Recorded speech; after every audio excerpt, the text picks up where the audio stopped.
On Thursday, in a narrow 217 to 210 vote, House Republicans passed the bill cutting the food stamps program known as SNAP by $40 billion.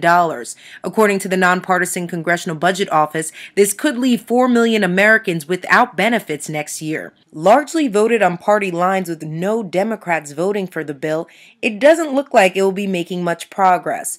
Both the democratically controlled Senate and President Obama have been against the bill.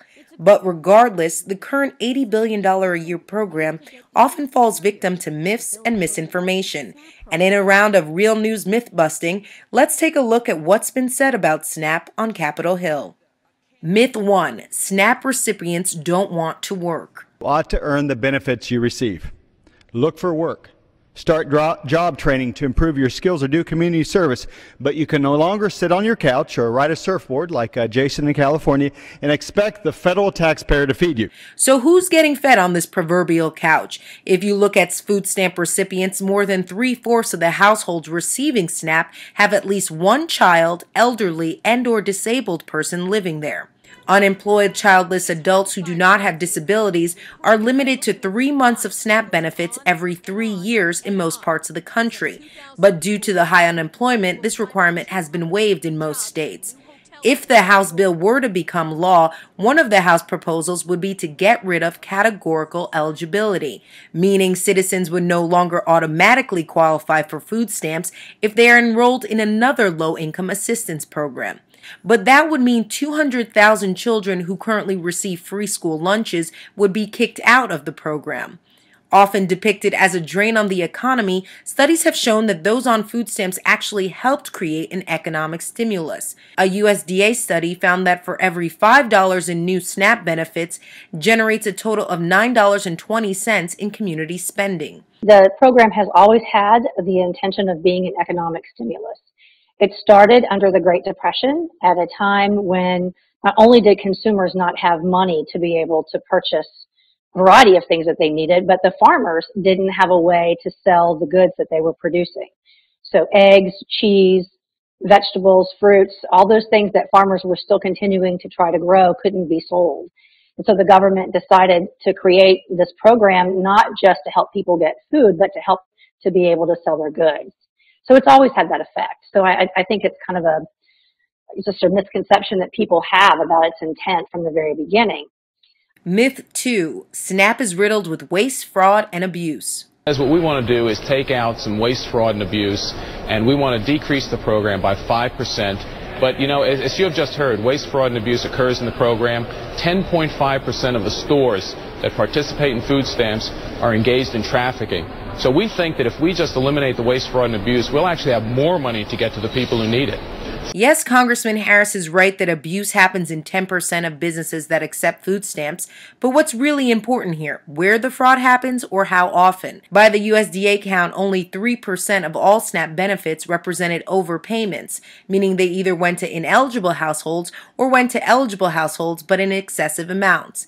USDA says it has a zero-tolerance policy on fraud and has come out with additional methods to fight abuse. But in the grand scheme of things, SNAP actually has one of the lowest rates of fraud of any federal program. It's actually a rigorous process to get food stamps, and it can take quite some time. And people aren't going to go through that unless they really need the assistance. And I think that's what explains why something like 30% of Americans that are eligible to receive food stamps don't do it, right? Some of them don't know about the program, but many of them just don't want to go through the hassle. Myth 3. SNAP creates dependency. If somebody is abusing the system, or if somebody somehow gets used to a life of dependency, how is it fair for the working middle class of this country to have overtime, to go to work 2 jobs to help pay for that? A life of dependency is what both sides of the debate want to avoid. SNAP was created to be a temporary system, and for the most part, it has been, with the average participant staying on SNAP between 8 to 10 months. And those on the program are barely making it with $4.50 a day to spend on food, which comes out to about $1.50 a meal. But it does seem to make a difference. A Census Bureau report released Tuesday found that food stamps have helped lift about 4 million people above the poverty line and have kept tens of millions more from becoming poorer. But the truth behind the numbers is that the number of participants has actually increased. In 2000, the number of Americans on food stamps was 17.2 million, but in 2011, there were 44.7 million people on food stamps. Obviously, a major factor for the jump is the recession. Unemployed people increased by 94% from 2007 to 2011. There was a 70% increase in the take-up rate for SNAP during the same period. So the take-up rate has gone up during the Great Recession, but also people haven't been leaving the program as fast as they have in the past. So those two things have contributed to this increase to 70%. Now there's huge variation among the states, which is kind of a very peculiar thing related to U.S. social policy. You really wouldn't find this in any other industrialized country. So for example, California, it's just over 50% of eligible people receive food stamps. But in Maine, obviously a smaller state, etc., it's almost 100%. So almost everyone in Maine who is eligible to receive food stamps receives benefits. A point that neither side of the aisle wants to take responsibility for.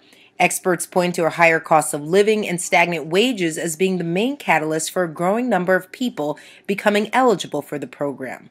People are working more and more hours, becoming more productive than we ever have in the last 20, 25 years, but wages have been stagnant. So you see people working really hard, sometimes 2 and 3 jobs, trying to make ends meet. Their wages have not kept up with the cost of living. And so while it was intended to be temporary, it's really not an effect that people are abusing the system or staying on the system when they're not eligible. They still don't make enough money. There are significant numbers of employers in this country who pay so little that they tell their employees how to apply for SNAP. They actually give them where to go, how to do it, because they know their employees are going to qualify for SNAP. So that speaks to me that we're supplementing businesses. We're actually subsidizing their ability to pay low wages. There's no mention of wages in the House bill, but regardless, it looks like it won't be making much progress, with both the democratically controlled Senate and President Obama speaking out against the bill. But is there a real threat to food stamps in the future? The Senate-approved Farm Bill cuts food stamps by $4 billion. Democratic New York Senator Kirsten Gillibrand proposed to restore the $4 billion in cuts with a limitation on crop insurance reimbursements. The current system has the government pay insurance companies to run the program. Then the government pays farmers to buy coverage, and then Uncle Sam fronts the bill if losses exceed predetermined limits. The U.S. Department of Agriculture last year spent about $14 billion insuring farmers against the loss of crop or income. This system was meant to help farmers during the Depression, but many argue that at the end of the day, taxpayers are the ones feeling the hit. Senator Gillibrand's proposal didn't go far. It failed with a 26-70 vote. Not even a majority of Democrats voted for it. SNAP is already slated for cuts in November when previous approved legislation goes into action. Now, Americans will have less than $1.40 to spend on each meal. And that's a hard fact. For the Real News Network, Jessica Devereaux, Washington.